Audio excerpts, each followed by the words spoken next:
Captain Mikhail Volkov, the reconnaissance team leader, greeted Victor with a mixture of awe and disbelief as he emerged from the mountain terrain. The radio intercepts they had been monitoring told an incredible story of confusion and panic, rippling through enemy command structures. 3 simultaneous deaths in what appeared to be a structural collapse had sent shockwaves through their entire military hierarchy.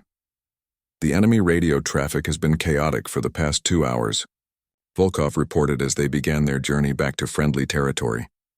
They're calling it everything from sabotage to divine intervention. No one seems to understand how 3 of their most protected generals could die simultaneously in what looks like an accident.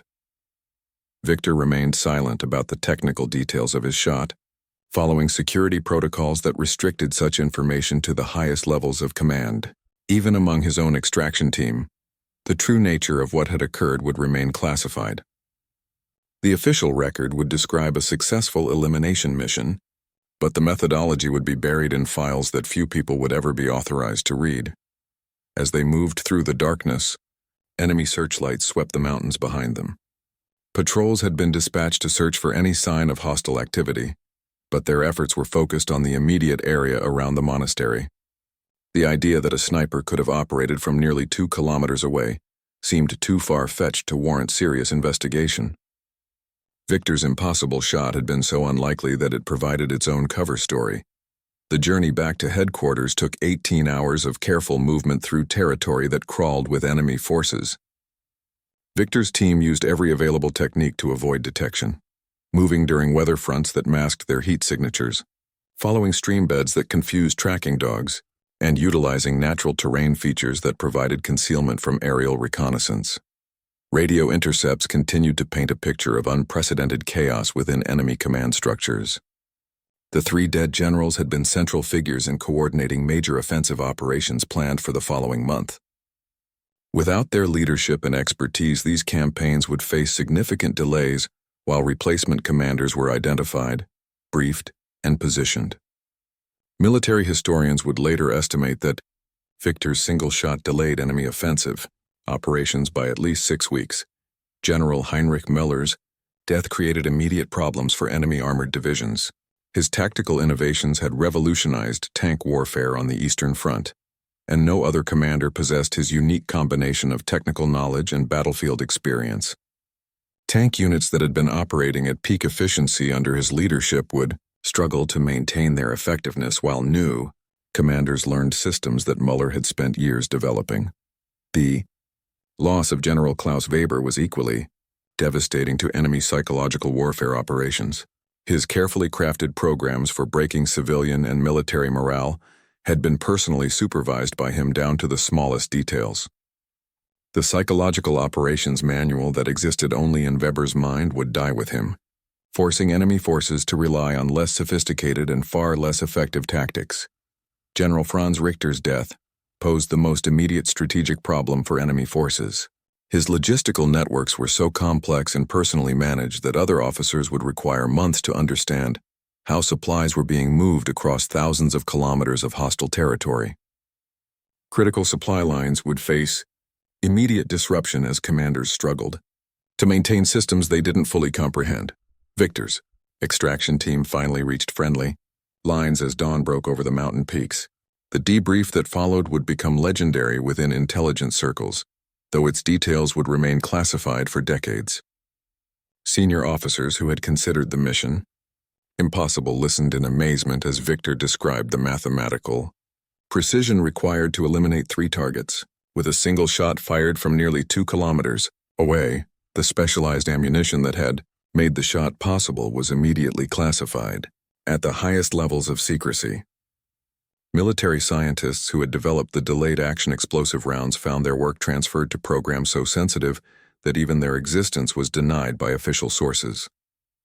Victor's rifle, which had served as the testing platform for this revolutionary technology, was retired to a secure facility where it would be studied by ballistics experts for years to come. News of the 3 generals' deaths spread through both armies with remarkable speed. Though each side interpreted the event differently, enemy forces mourned the loss of 3 brilliant commanders, while struggling to understand how such a tragedy could have occurred.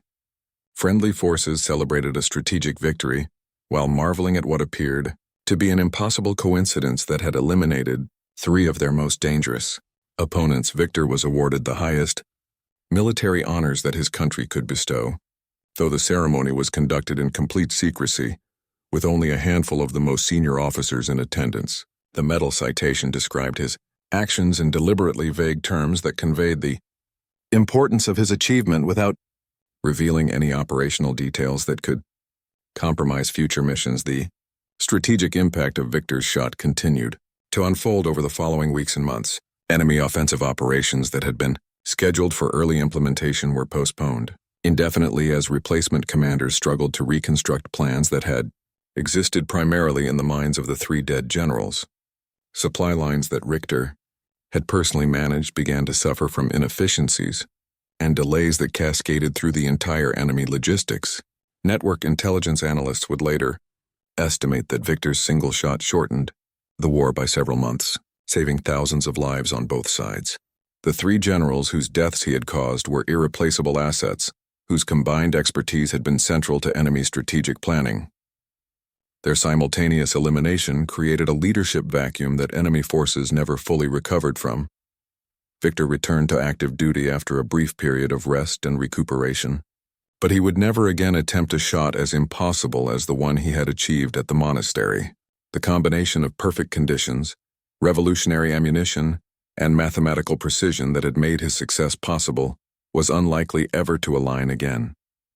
He had accomplished something that existed at the very limits of what was physically possible, a shot that would be studied by military strategists and ballistics experts for generations to come.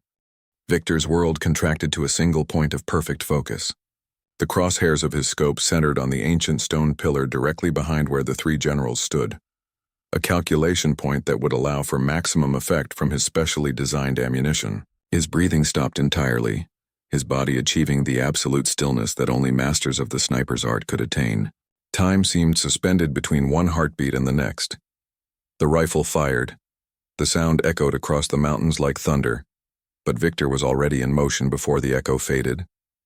3 seconds. That was how long his bullet would take to cross the impossible distance between his position and the monastery window. 3 seconds for physics and fate to determine whether months of planning and a lifetime of training would culminate in success or failure. Victor's eye never left the scope as he watched his projectiles path through the crisp mountain air. At this distance, he couldn't actually see the bullet, but his experience told him it was flying true. The ballistic calculations that had consumed his thoughts for days crystallized into reality as his shot followed the precise trajectory he had mapped out through mathematical precision and instinctive understanding of his weapon's capabilities. Impact. The specially designed bullet struck the stone pillar, exactly where Victor had aimed, and the explosion that followed defied everything the enemy generals thought they knew about ballistics and warfare. The projectile had been engineered with a delayed action explosive core, designed to penetrate stone before detonating. When it struck the ancient pillar, the resulting blast sent chunks of medieval masonry flying in all directions like deadly shrapnel. Through his scope, Victor watched in amazement as the physics of his impossible shot played out exactly as he had calculated.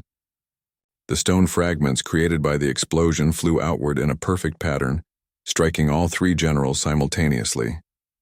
General Muller, who had been standing closest to the pillar, was hit by the largest piece of debris. General Weber, positioned to the left, was struck by fragments that ricocheted off the monastery's ancient walls.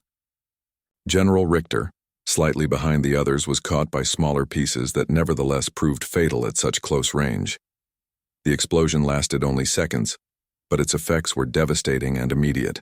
All three of the enemy's most brilliant strategic minds were eliminated in a single, impossible shot that would be analyzed by military historians for decades to come.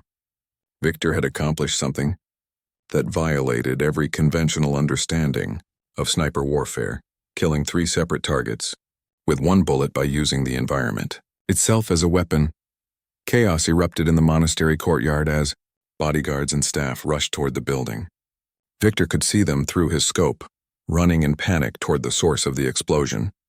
They would find their 3 generals dead, killed by what would appear to be a freak accident involving unstable ancient stonework. The true cause, a single rifle shot from nearly 2 kilometers away and would seem too impossible to believe. Victor began his immediate withdrawal from the position, following protocols that had been drilled into him through years of training.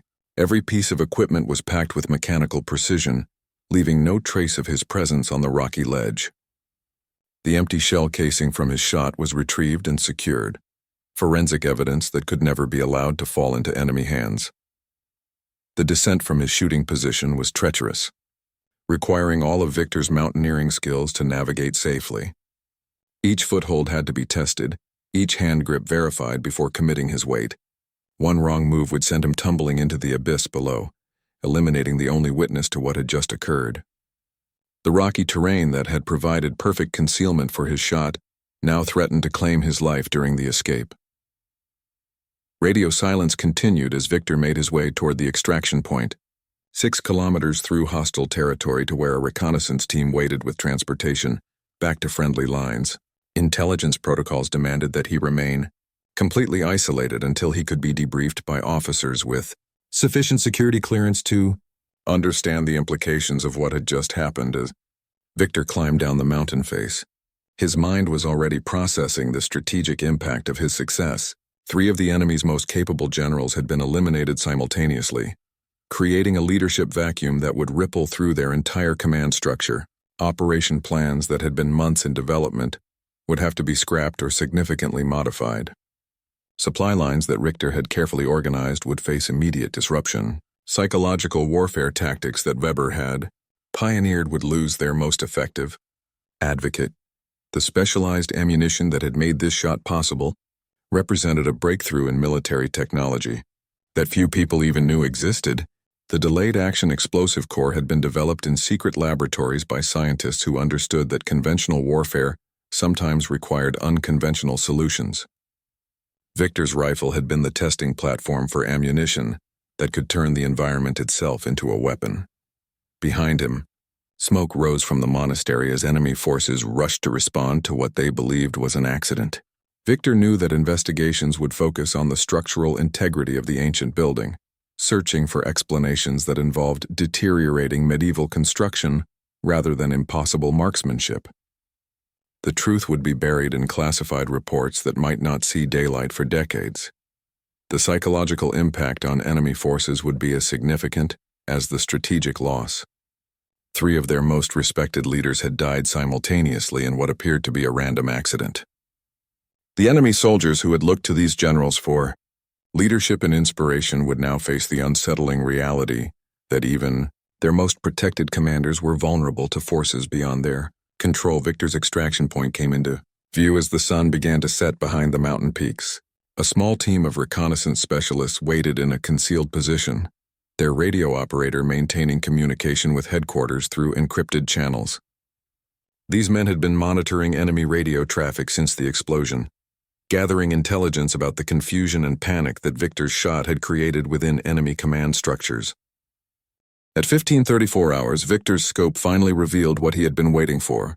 All 3 generals stood together at the monastery window, silhouetted against the afternoon light like figures in a deadly tableau.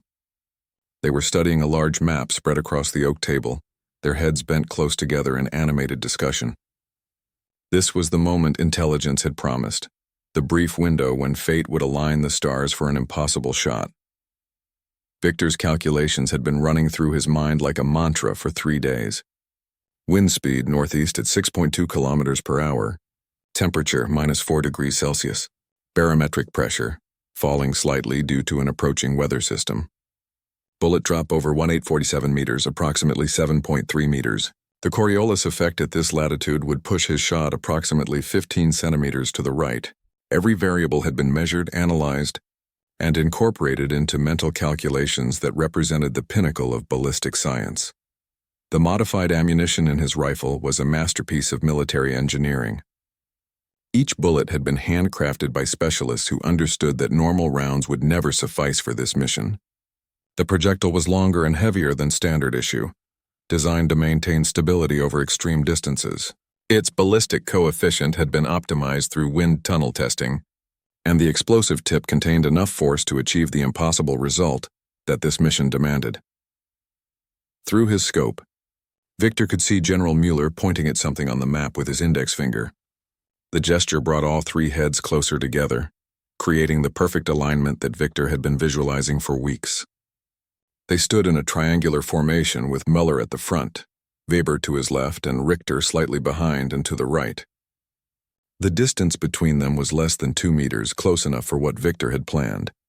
His finger found the trigger with the familiarity of a pianist touching familiar keys. But this was not yet the moment.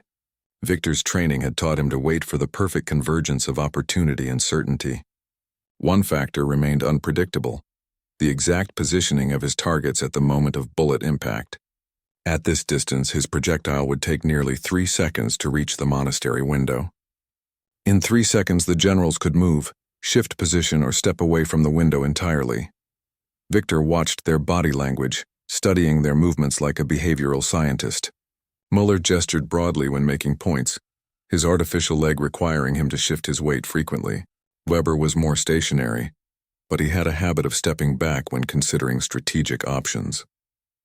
Richter remained focused on his papers, occasionally looking up to contribute to the discussion. Victor needed them frozen in position for those crucial 3 seconds, and human nature made such stillness nearly impossible to predict. The wind began to calm, settling into a steady pattern that Victor's instruments confirmed was ideal for his shot. This was another piece of the puzzle falling into place. Atmospheric conditions at this altitude were notoriously unpredictable, but for these precious moments, nature itself seemed to be conspiring to make the impossible possible. Victor felt the universe aligning around him, every force of physics bending toward this singular moment of opportunity. His breathing slowed to almost nothing as he entered the zone that separated legendary marksmen from merely skilled ones. His heartbeat became a steady drum that he could feel in his temples, his wrists, his fingertips where they touched the rifle. Victor learned to fire between heartbeats in the microscopic pauses when his body achieved perfect stillness. At this distance, even the pulse of blood through his arteries could throw off his aim. Through the scope, Victor could see details that seemed impossible at such range. General Weber's distinctive scar that ran from his left ear to his jawline, a souvenir from a resistance fighter's knife that had nearly ended his career before it began. General Richter's thick glasses that reflected the afternoon light like tiny mirrors. General Mueller's iron cross hanging from his uniform jacket, a decoration that had been awarded for actions that had cost thousands of lives. The seconds ticked by with agonizing slowness. Victor knew that his window was narrowing with each moment that passed. Intelligence had been specific about the 47-minute time frame, and more than 30 minutes had already elapsed. Soon the meeting would break up, and the generals would return to their separate commands, taking their deadly plans with them to implement across the front lines. Victor's mind emptied of everything except the immediate physics of the shot. Distance 1,047 meters. Wind compensation 23 centimeters left. Elevation adjustment 7.3 meters up. Lead time for moving targets minimal as they appeared stationary. The mathematics crystallized into pure instinct, calculations that transcended conscious thought and became part of his muscle memory. The monastery window framed his targets like a painting of war itself. 3 figures bent over maps that would determine the fate of nations, their shadows stretching across ancient stone floors where monks had once walked in peaceful contemplation. The contrast wasn't lost on Victor, death being planned in a place that had once been dedicated to life and spiritual reflection.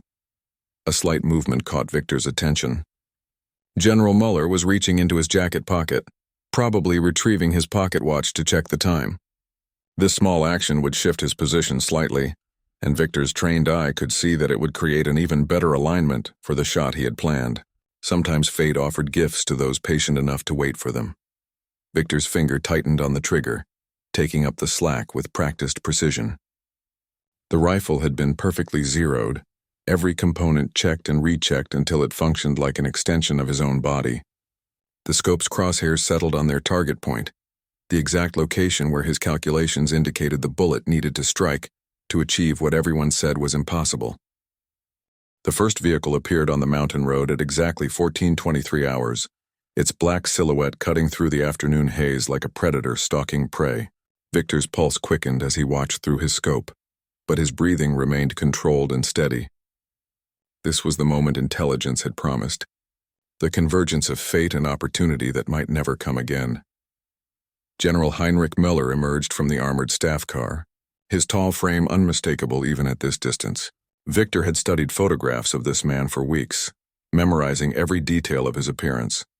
Müller was known throughout the Eastern Front as the Iron Fist, a commander whose tank divisions had carved bloody paths through defending forces like hot knives through butter.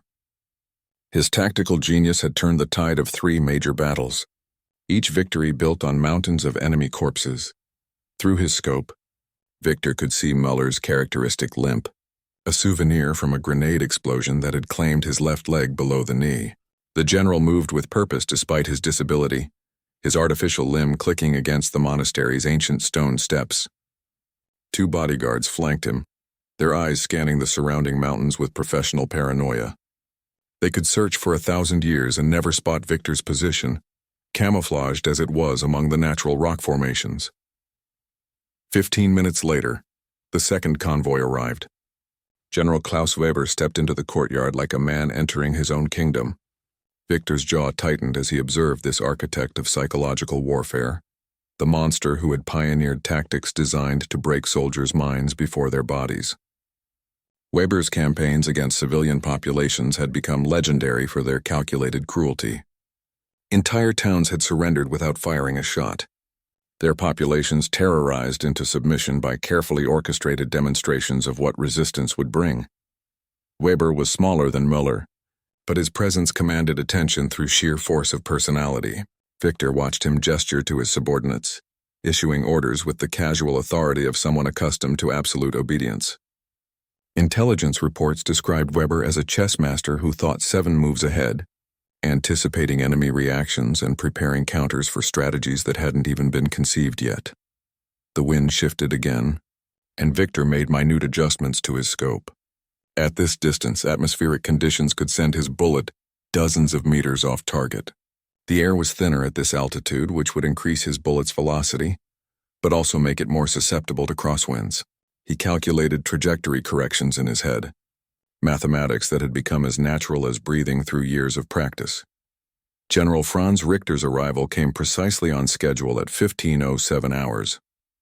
Victor recognized the logistics mastermind immediately by his methodical movements and the thick briefcase handcuffed to his wrist. This was the man who kept enemy forces supplied across thousands of kilometers of hostile territory, ensuring that ammunition, fuel, and reinforcements flowed to wherever they were needed most.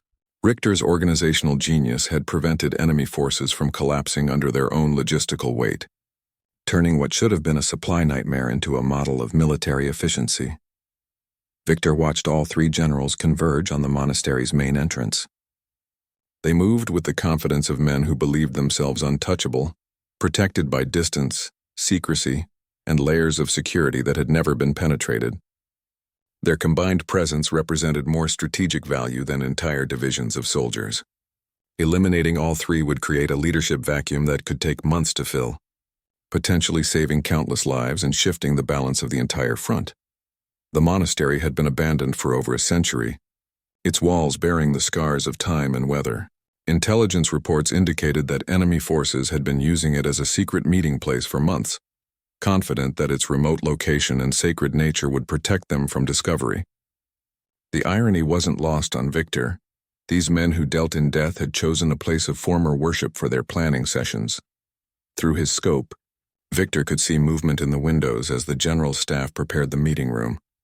Maps were being spread across the ancient oak table, battle plans that would determine the fate of thousands.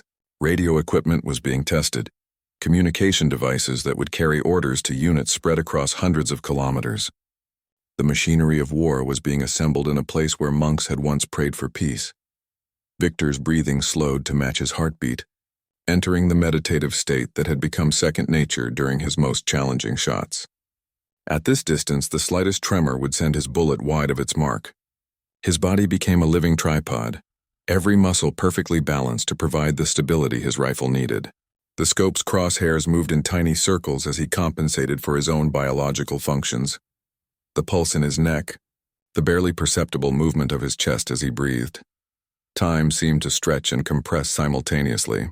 Minutes felt like hours as Victor waited for the perfect moment, yet he remained acutely aware that his window of opportunity was narrowing with each passing second. The generals would only remain in position for those crucial 47 minutes that intelligence had specified. After that, they would disperse to different locations, and this chance would be lost forever. Radio intercepts had revealed fragments of their agenda. New offensive plans that would target civilian evacuation routes, supply line strategies designed to starve defending forces into submission, psychological operations that would break the will of entire populations. These three men, gathered in their ancient sanctuary, were planning atrocities that would echo through history if they were allowed to implement them.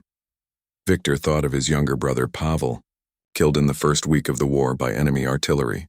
Pavel had been a schoolteacher, gentle and kind, who had volunteered to serve as a medic because he couldn't bear the thought of taking lives.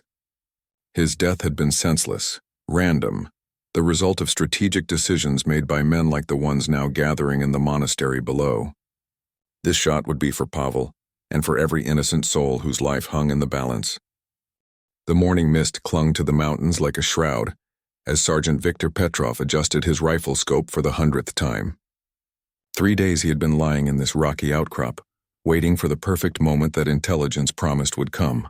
His stomach growled, reminding him that the last of his rations had been consumed yesterday evening. But hunger was a familiar companion to a sniper of his caliber. The year was 1943, and the Eastern Front had become a brutal chess game where every move could determine the fate of thousands. Victor was no ordinary soldier. His reputation preceded him through the ranks like whispered legends. They called him the Ghost because his targets never saw him coming, and he vanished without a trace after each mission. But this assignment was different. This was the shot that could change everything. Intelligence reports had been flooding in for weeks about a secret meeting. 3 of the enemy's most feared generals would gather in the abandoned monastery below, planning their next devastating offensive. General Heinrich Müller, known for his ruthless tank divisions that had crushed entire villages. General Klaus Weber, the architect of psychological warfare whose tactics had broken the spirit of countless soldiers. And General Franz Richter, the logistics mastermind who ensured enemy supplies flowed like a river, keeping their war machine fed and deadly. Victor's commanding officer, Colonel Dmitry Volkov, had pulled him aside 3 nights ago. The conversation still echoed in his mind like a haunting melody. "Victor, what I'm about to tell you cannot leave this room. Our spies have uncovered something extraordinary. These 3 generals will be in the same location at the same time for exactly 47 minutes. It's a miracle of intelligence gathering, and it may never happen again." The weight of responsibility pressed down on Victor's shoulders like a mountain. 1 shot, 3 targets. The distance was 1,947 meters, nearly 2 kilometers of space between his position and the monastery window where the meeting would take place. Weather conditions had to be perfect. Wind speed, humidity, temperature, even the Earth's rotation had to be calculated with mathematical precision. 1 degree off, 1 miscalculation, and the opportunity would vanish forever. Victor had spent his entire military career preparing for moments like this. Born in a small Siberian village where hunting was survival, he had learned to read the wind like others read books. His father, a legendary hunter himself, had taught him that patience was the deadliest weapon in any marksman's arsenal. "The rifle is just metal and wood," his father used to say. "The real weapon is your mind, your heart, and your ability to become one with the environment around you."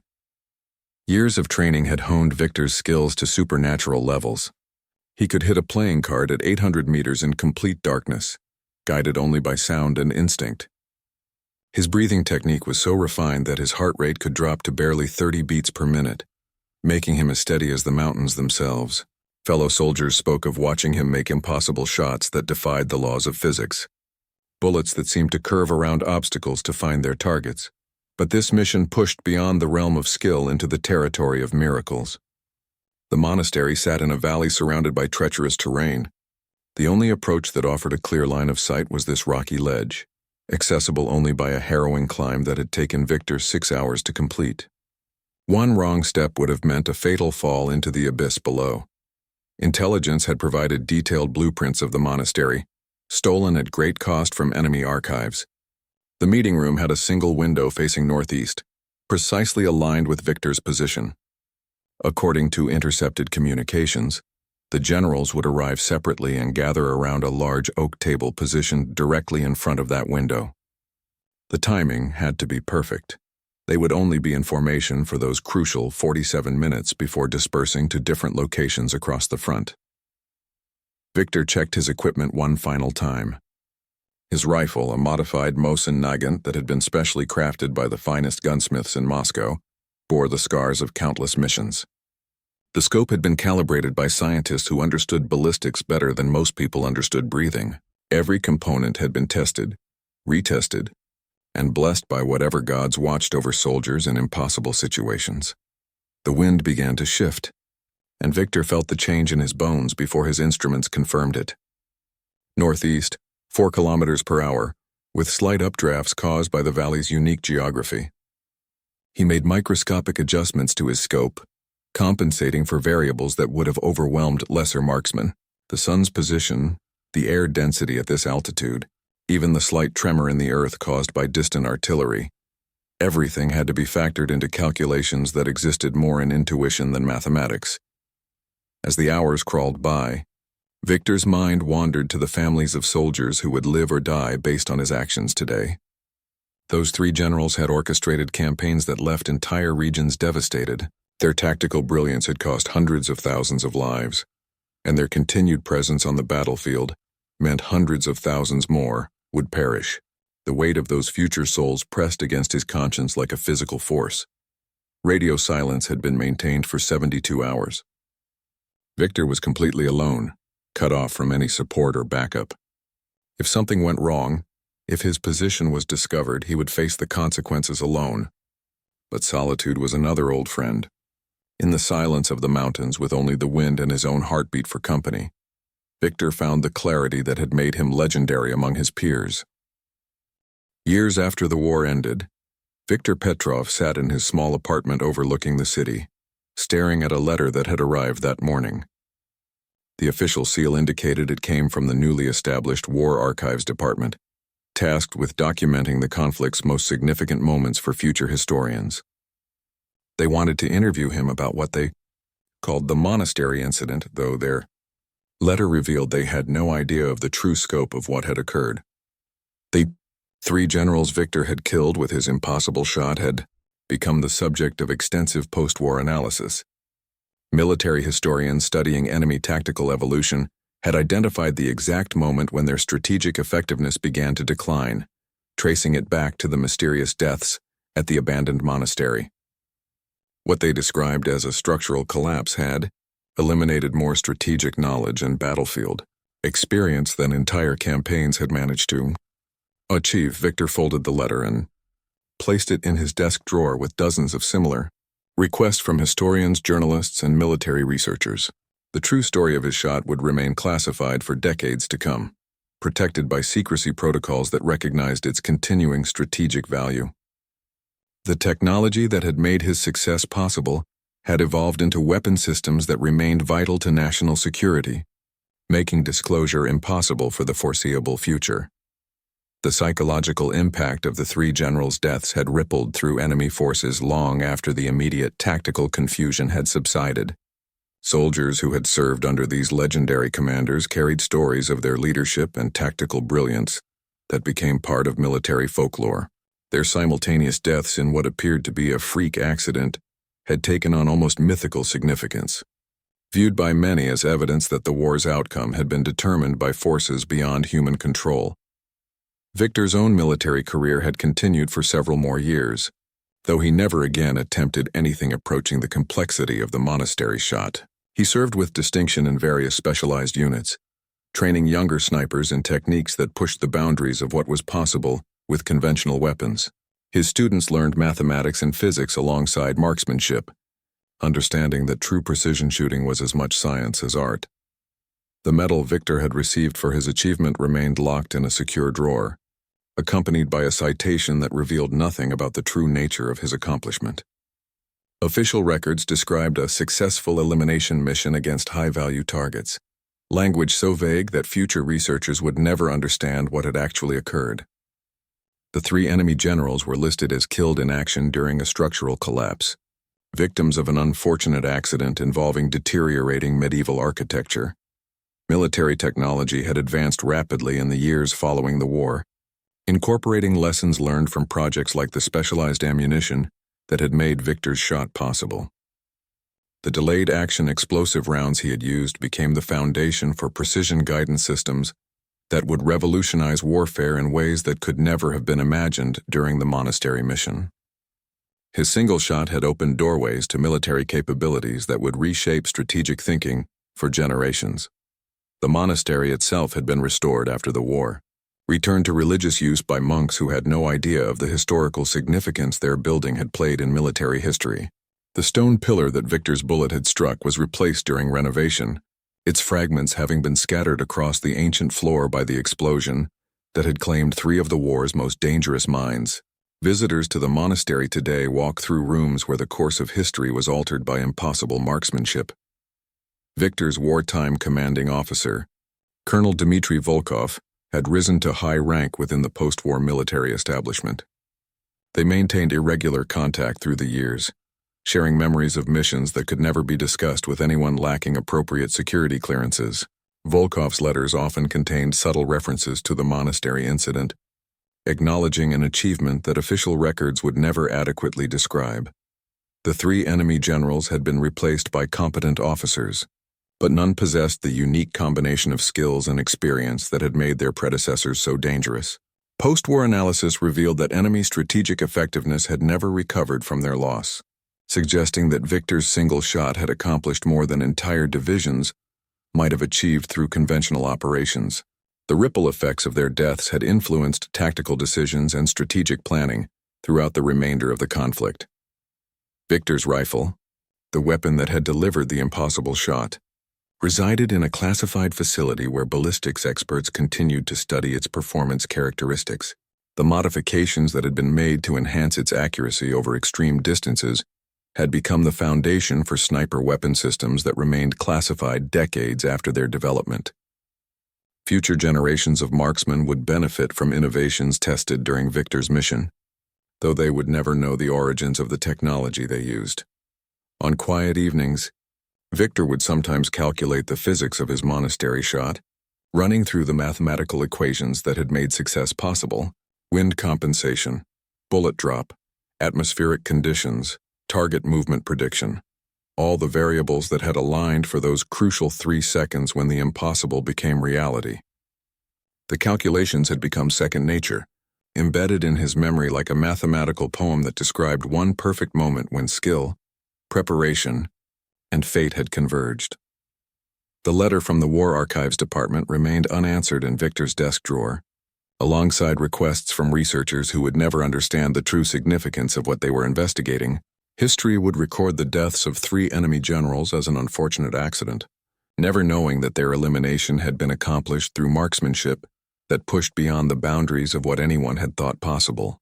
Viktor Petrov, the ghost who had achieved the impossible shot, would carry the secret to his grave, leaving behind only legends whispered among snipers who understood that some achievements transcended the normal limits of human capability.